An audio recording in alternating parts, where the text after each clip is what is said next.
Guyana and its composition in between indigenous cultures, untouched rainforest and uncharted terrain is for everyone who wanna experience one of the last true wildernesses on Earth, an absolute adventure paradise.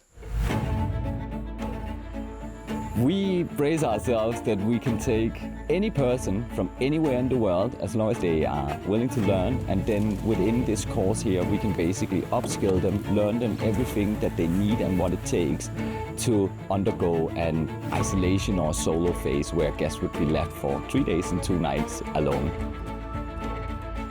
Going into the isolation phase is the most intimate encounter one can have of the Amazon rainforest and themselves. Whatever we cannot teach you, the jungle will. The Wild Tales specializes in remote logistics for TV productions and various projects. We do very remote expeditions, we do jungle survival courses and facilitate basically that you can go anywhere you want to go in the most remote parts of the jungle in Guyana, and we can make it happen. The Jungle Survival Course is a 13-day course in the jungle of Guyana, and the whole concept of the survival course is that people would be gradually led through lessons, learning all the skills, the fundamentals about the environment. We will teach you how to light a primitive fire. We will teach you how to fish in the jungle. We will teach you what to respect. We will teach you what to take care of with yourself. We will go through survival psychology. We will teach you to shoot bow and arrow. We will teach you to improvise and to adapt. You're gonna be arriving in Georgetown, the capital, where you will get into another flight. Then you're gonna fly all the way down into Rupununi region, the most southern part of Guyana, land in Latham by the Brazilian border, and then you start your travel overland up to North Rupununi. And here you drive into a savanna inside Surama rainforest. This is where Surama Eco Lodge is placed. This is where Surama, the community, are based for our jungle survival courses. But I can sit like this, but I get the point. Do you know what's up there? It's the jungle is one of those things that either you absolutely love it or then you dislike it quite a lot. So before every course here we have quite a significant amount of prepping equipment, so we're sure that everybody gets the right equipment. We have specialized a little bit here in making sure that we have uniform equipment for all our guests, that everybody is getting equipment that we know can endure the jungle environment, but as well they can be trained in using, and as well to create some kind of a platform for all the guests to bring onwards. So whether you're joining a jungle expedition or jungle survival course, every single guest that comes here is gonna leave many 100 times more knowledgeable about like the camping, safety, equipment, and of course as well what you need to prepare before you head in on these rather advanced jungle experiences. It's a place where you don't necessarily need that much, but the stuff you need, you really need.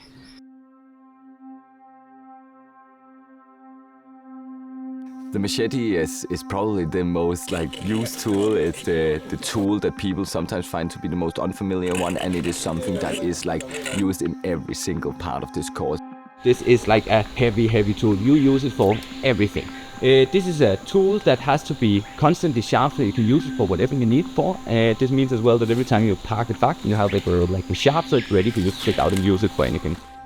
We, of course, are using a lot of repetitive training. We're doing a lot of safety training, a lot of adjustment, but ultimately all our guests is gonna learn to become extremely competent in handling the probably most majestic and well-known tool for operating in the jungle.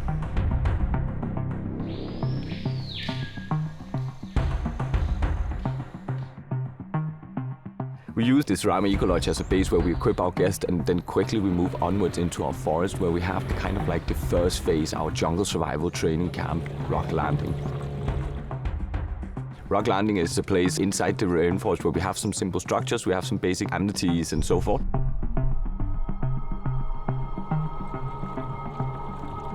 These river systems here is ever changing. The water can easily raise up over one night, 10 to 15 meters. Trees is constantly falling, soil is degrading, and everything is constantly working in this kind of dynamic world where guests from almost the first moment can risk to having to get out on logs, help portage the boats, and that's really like where the adventure begins.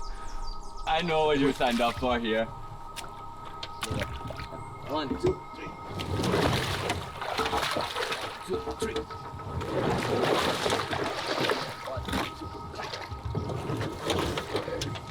Take care here, guys. Gonna have a little rocking in the boat.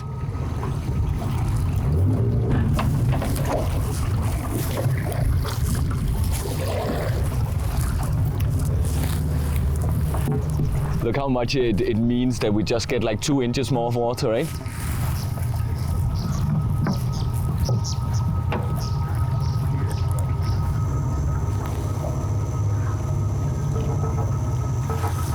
Actually, okay. We're gonna show you guys a really dangerous log further downstream.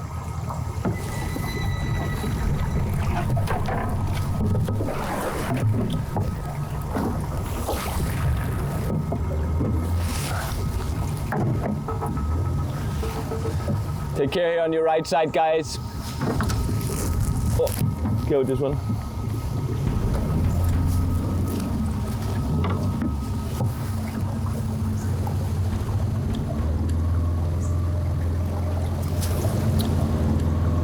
There's a lot of giant river otters here, and we often, when we're traversing, you can like with kind of like this call.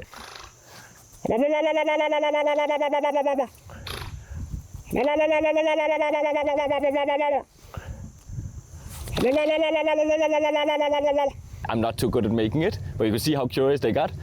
But then they come all the way over, and then they would be like so curious about like what is going on. For some reason, this sound, like I don't know how to explain it, but it just like provokes them to like come up and look. Very, very, very like beautiful apex predators here in the rivers. Eat anything they can get their hands on. It's super cool.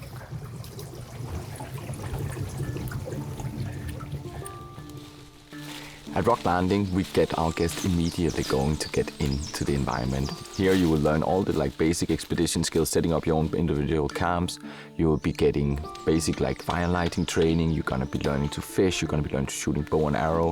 The backbone of our course and our teachings in as a whole comes down to Lionel and his traditional knowledge of the forest. This is where we have built like the structure around what is it the indigenous people were using back in the times, how were they using the plants, how were they identifying them, and everything has basically been formulated into our survival course through Lionel's knowledge and experience growing up among these like great bushmen that was living in these areas here. The skillet, and here on this ridge here is like a saw. Does anyone want to feel it? It's like, so you have to be careful when you're handling this. So when you are cutting it, you cut along the ridge, not on the ridge.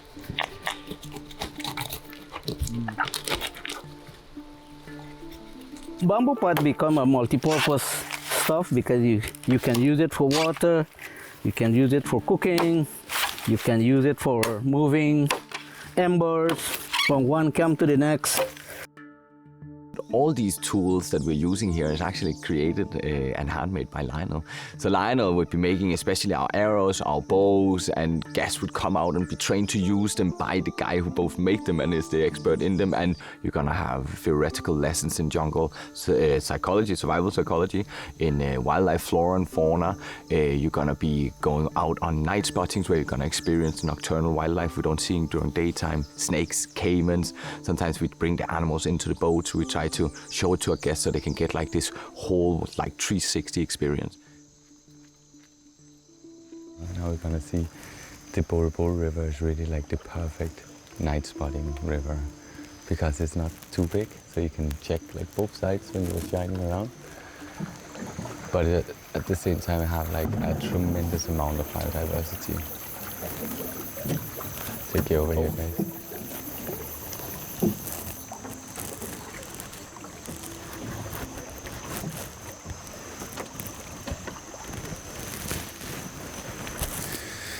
But yeah, it's a place that has so much biodiversity. We are like bordering the Hippograma protected area.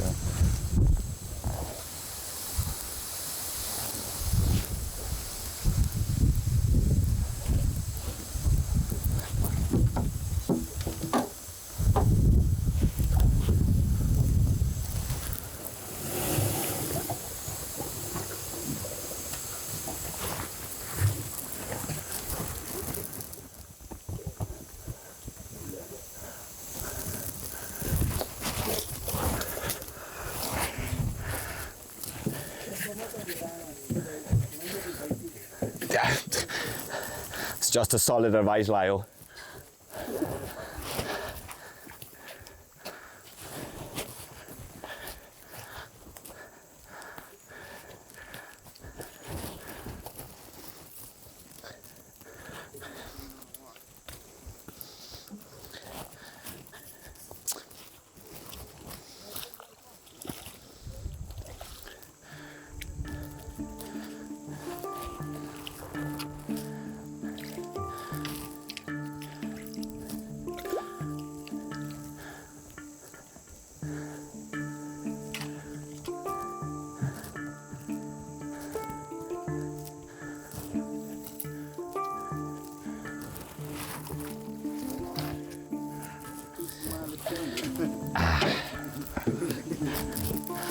So look here, guys.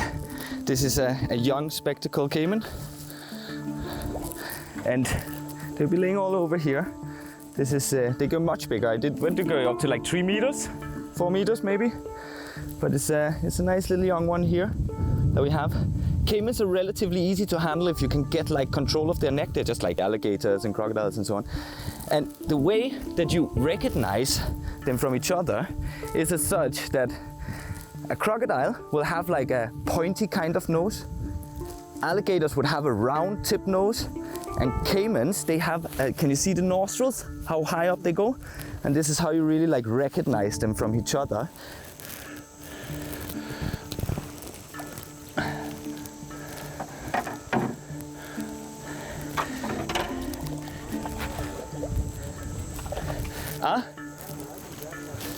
They get much bigger than this.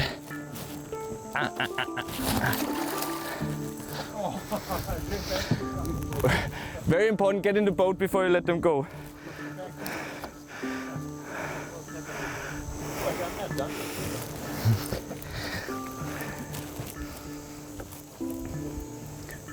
Because we, during night spotting, can get so close to the wildlife, it plays like as well a very important part of the role of educating our guests. What is really like the animals to be watching out for, getting up close and seeing these animals, maybe even feeling these animals. It's all a part of like the experience of getting so close to the environment that you could learn to survive in it.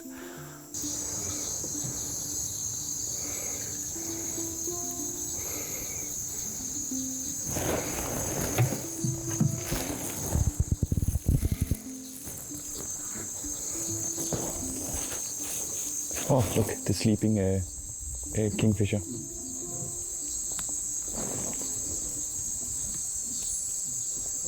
That's the giant kingfisher. It's the biggest type. I think they have 6 here. Yeah.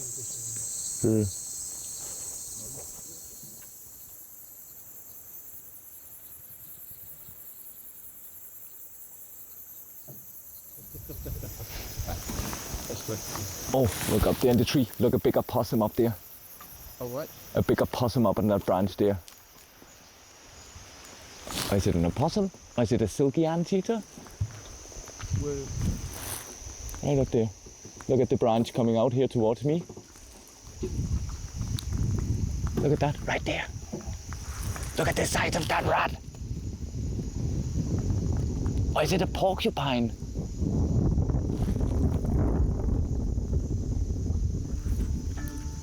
Right there. Is it a rat? Looks like a muskrat. Is there a long tail? Shit. This is not an opossum, man. Oh, yeah, we put a porcupine and they have a long tail.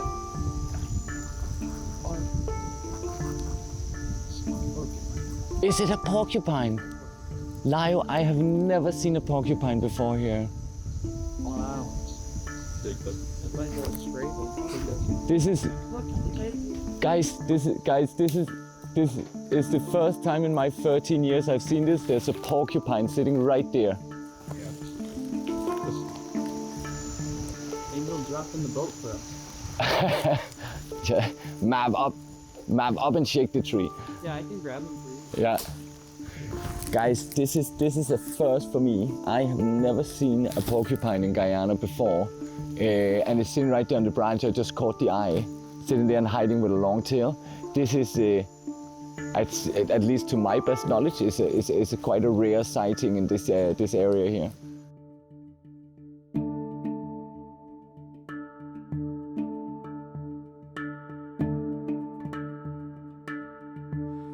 our guests, they learn to identify different plants out in the forest. We work with concepts like trees of life that can harvest nuts that can be eaten, and inside the nuts there will be growing worms that can be used for fishing bait, and the fishing bait can be used to catch bait fish and bigger fish and so on. Kind of like feeling the textures, going out finding the resources, foraging, learning traditional knowledge from Lionel, basic navigations, and touching base on all these elements that really like is gonna create the foundation of your knowledge when you go onwards to the next phase.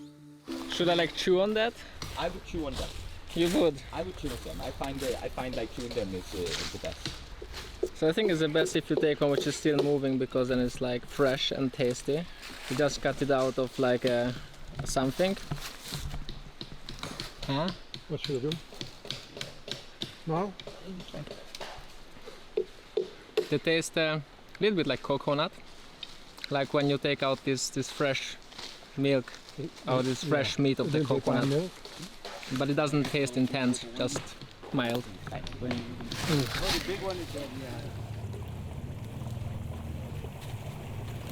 Every single time I go out into the forest with Lionel, he teaches me something new. Every time I'm moving with him and learning about it, there's new stories coming up around the campfire, there's new knowledge, there's new dots that is gonna get connected. He is a person that is so resourceful and so like larger than life in being in this jungle environment.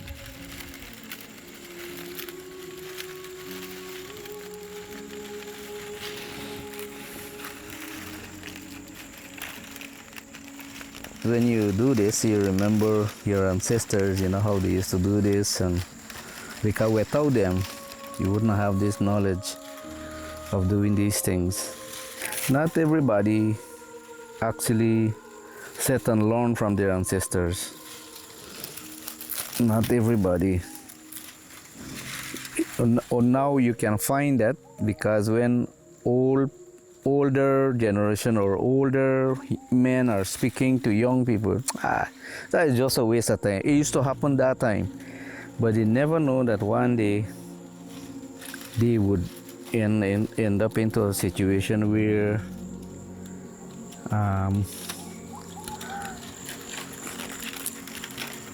they might think that the education would give them everything, but these are not taught in school. So it's only from old generation you can learn these things.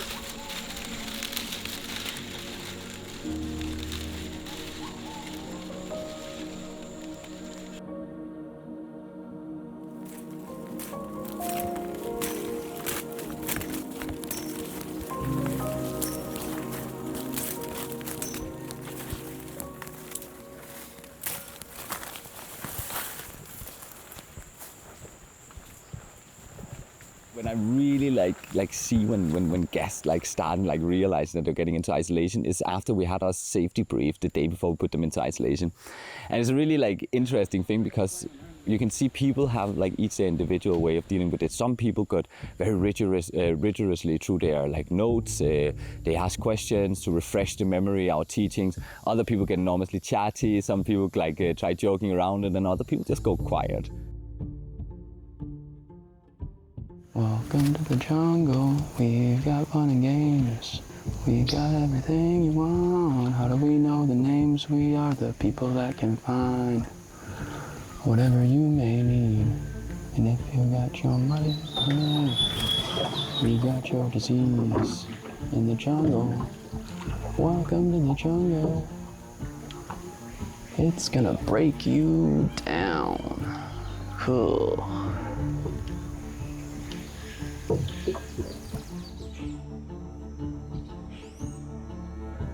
Now we come to the day of isolation, and guests is gonna be dropped off. We have chosen their spots. We give them a little bit of like an advance of knowing like just slightly having a landing so they can access the water and so forth. But from now on, they are on their own, and for the next roughly 72 hours, they would be basically utilizing all the skills that they've been taught. Using the tools that they have been made available. They've chosen to go out there, and which has been allowed as well. And then as well, they will have to go out and start making the jungle their home. This is all about like staying put. It's all about like taking some time, being some patient. It's all about looking around before you start chopping down, and all about like conserving your energy, because there is a fair bit of chance that people is gonna be struggling fishing, finding bait, and all of these different things here. So you have to be smart with how you're doing it, and you have to make it in such a way that it's gonna be not only like the bare minimum, but as well like that you're gonna sustain yourself to some kind of an acceptable level. I think on this course here we have had a very, very high level of students. We have a fair bit of like instructors, we have a fair bit of people who work in bushcraft, but then we have the people who just rock up and have been basically like taking an opportunity to come and experience the jungle under a jungle survival course. So I think what I measure my students on is their ability to learn, their ability to listen, and their ability as well to cope with the environment. And I would say for this course here, people have really embraced it. We've had a little bit of hard conditions, a lot of rain, a lot of humidity, challenging fishing, and so on. So I think these guests here, our participants, have really been embracing like the opportunities. They've been embracing the challenges, and I think all of them is gonna do great out there. Absolutely. Feeling good, man. I'm excited. Getting out here early. Definitely a little nerves kicking in, as with anything when you're going out into something new, but definitely feel like I have the knowledge and the skills to be able to do it. I'm excited, man. It's gonna be good. The jungle's feeling like a provider for me at this point, so we'll see if that can keep up. As long as I'm nice to her, she should be nice to me. I'm staying out here for an extended trip, so I'm going to be here for 5 days. Initially, I was a little more nervous about having a longer trip than everyone else, but I actually feel like it's going to be a bit nicer. I was talking to some of the guys this morning. The ability to have a separate day for making things like fish traps, maybe go hunting to catch some extra fish, get some bait, just make some comfortable things to be able to live out here sounds awesome.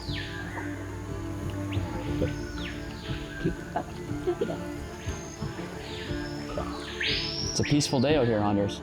It's beautiful, isn't it? It's crazy that one day you can go from it raining cats and dogs, raindrops the size of hail pieces, and then you can wake up and it's just, you can see blue skies. A little bit.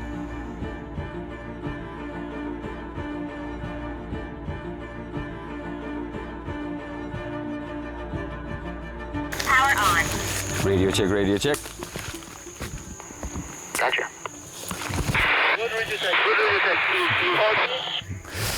Yes, Lio, we hear you loud and clear. Thank you.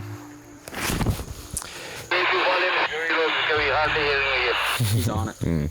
Good. So you are at the far most extreme boundary, right? And this is of course for you to have peace to do your stuff, your fishing and so on. But that means as well that you are at the absolute limit of where we can put people. This means as well that anything in that direction is going to lead you down to us. Okay. Anything in that direction there will take weeks and weeks and weeks to lead out to a main river. Should everything fail, follow it that way, yeah, and you will eventually meet someone else. Upstream. Thanks, man. Yeah, man. This is gonna be a great map. I'm looking so much forward to hear all your stories when you come on. Yeah, it'll be good. See you in 5 days. Yeah, man. Take care, enjoy the jungle.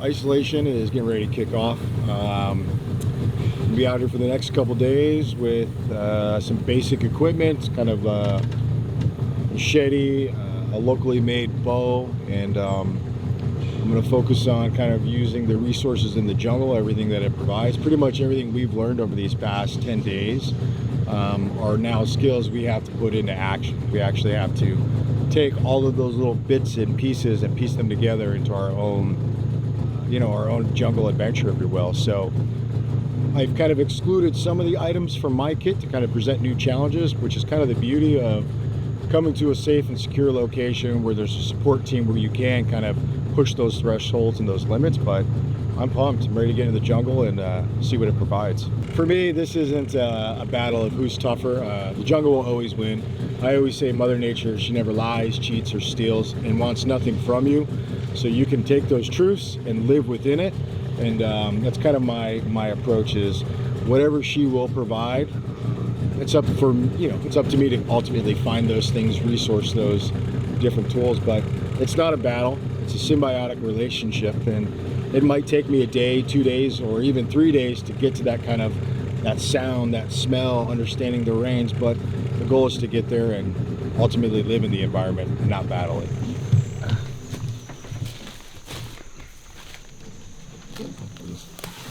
I like it.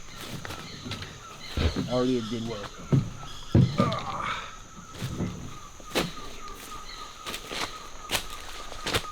So this would be home. This would be home. All right.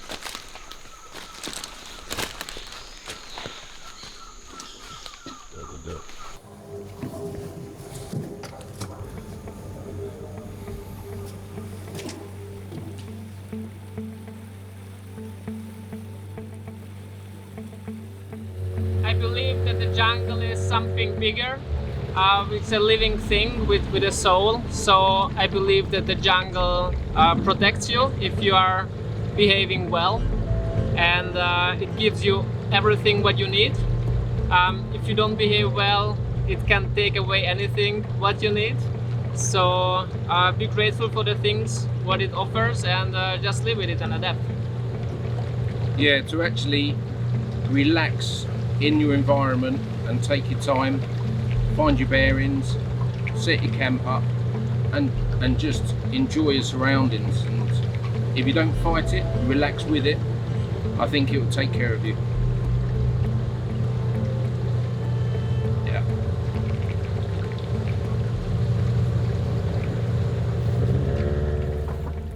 And I can use the spider to bed. Yeah. Already seeing a couple of things here. What are your first thoughts? That it's fucked up and very dense. I have to cut myself through a little bit. Here I have my vegan food. Kind of tall. What else do I have here?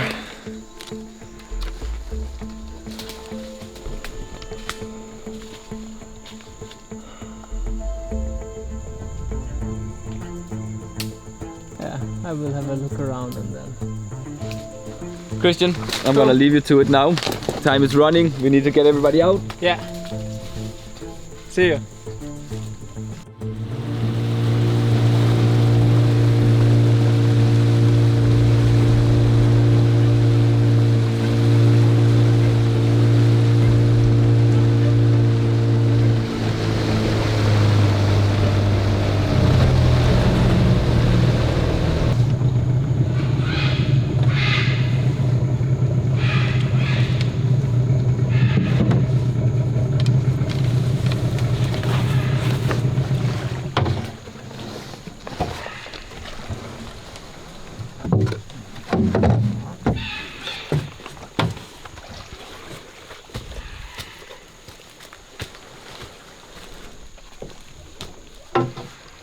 Yes, Henning.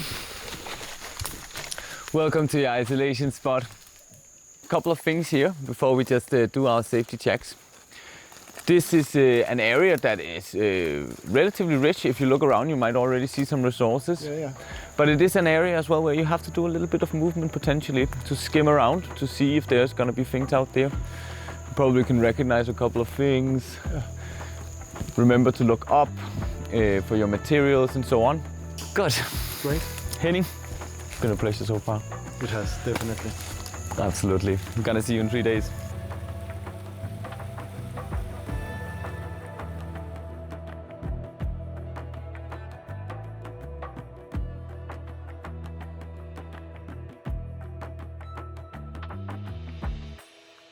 The guys out in isolation now, and now we got like a quiet safety camp. We are done by, and hopefully nobody gonna call, but we're here ready if something happens. But let's try to check out how our camp is looking here in the jungle. The guys down here have been out fishing. We got fishing going. There's some hair cutting going on.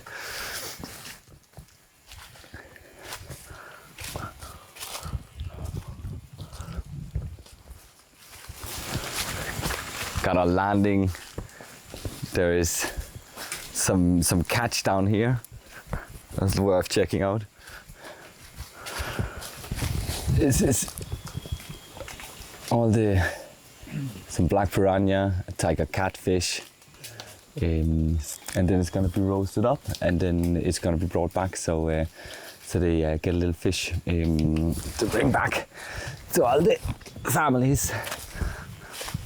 This tiger catfish here is really like one of my favorite fish here. Look at this here, this beauty. Like a nice catfish, and very, very, very good to eat. This is the kind of like black piranhas here.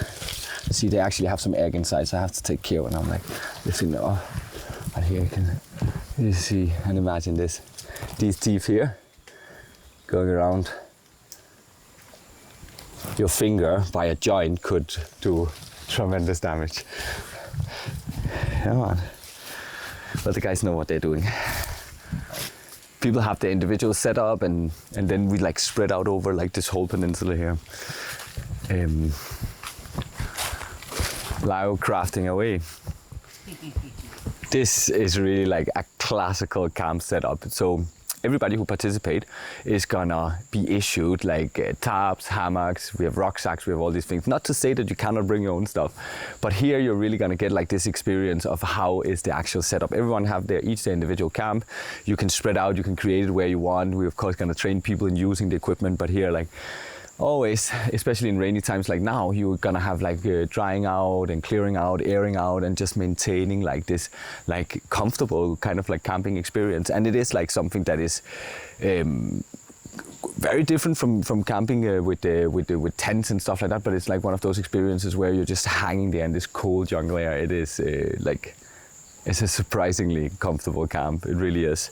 You of course clearly have your rucksack. Your rucksack is like sturdy. You don't need to worry too much about it. It's like waterproofed inside. But then you got your 3x3 tarp, and this 3x3 tarp is to give you enough space to just like get in and out of your hammock if it's raining, be comfortable, stay dry, but as well to cover like most of your equipment. So you have like kind of like a drop line going underneath the spine of your tarp, where you can have all the things suspended off the ground. And then the only time you really have to get out of like your Crocs or your jungle boots or whatever is when you're getting into your hammock, right? And this hammock system here, this is a little bit enclosed. You close in your camp when it's raining a lot like it is now. And here you have your Hennessy hammock, you have a sleeping bag, and then you're just gonna make sure that you're gonna catch up on the rest you can before we of course drop you out into isolation, where you are gonna be like living off whatever you can make.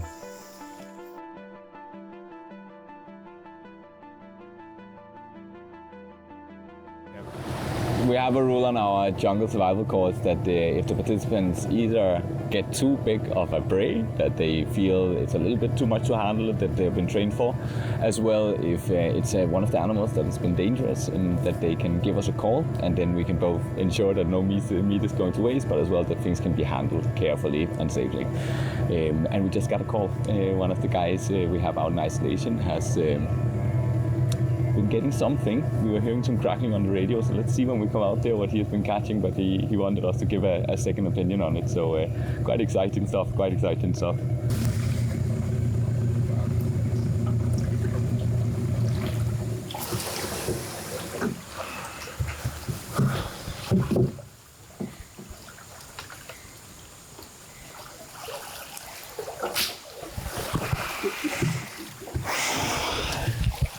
Well, Henning. Well. No, not no. Whoa. Surama! Well done. Let me see what the beast is. From up there. You shot it from there? I missed the first one, and then I hit spot on. Then I ran to get the training darts, and then I took it with 2 training darts. Jesus Christ. This is exactly the situation that we were talking about. Stingrays, they have their stinger. Yeah, and showed me 2 times. And it is it showed you 2 times, and these things here is a complete game over. So what we need to do now is we need to get it landed, and you get the tail off, and then you're gonna keep everything for yourself. This is gonna be your meal. That is gonna be. I'm gonna stay out for 2 weeks then. You got training arrows as well, right? So we're afraid he's gonna pull them out, so it get away. Oh yes.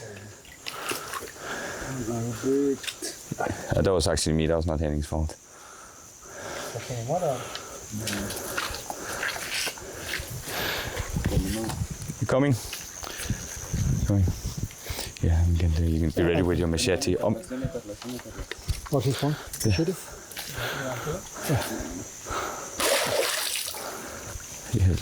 Oh yeah, there it is. Fucking hell. Jesus Christ, Henning. Jesus Christ, Henning. That's like the biggest I've ever... This is the biggest I have ever seen in Boro Boro. Henning has secured himself a meal and a big one. This is not a small one. This is a big catch. It's a catch that can sustain you for several days, and basically just like have utilized the opportunities that he was given. Yeah, great work, Henning. Great work.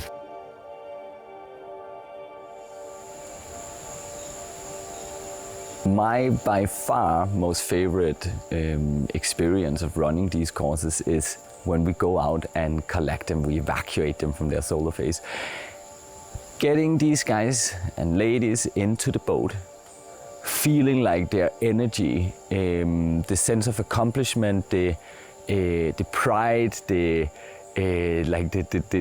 kind of like confidence that people bring out from an experience so intimately with themselves in nature is just like, it is wild. I mean, it is probably for me as like being a teacher or part of the teaching team is one of the most like affirming experiences I ever had in the capacity of dealing with people in nature.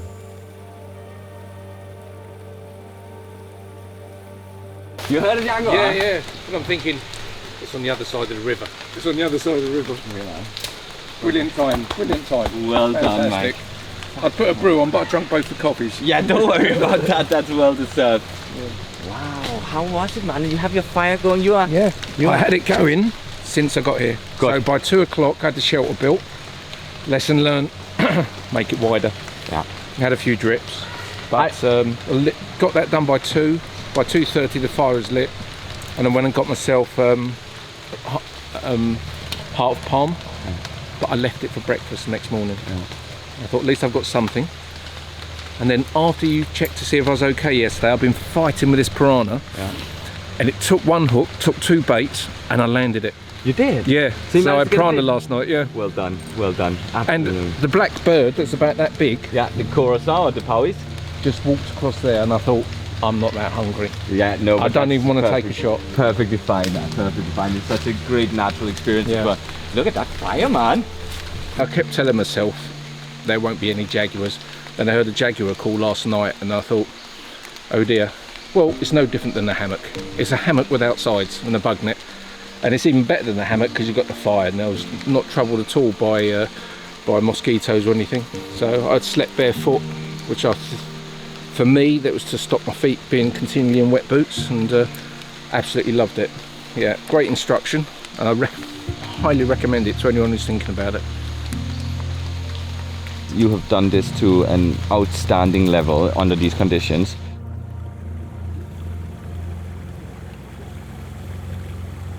Penny, I want to go down and see your shelter. I want to see what you've been doing. Something dragged the rest of my fish from here to the clear water. That is very likely a giant river otter.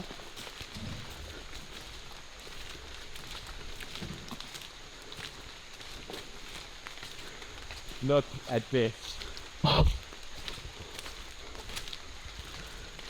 Fire going. Light clear ground.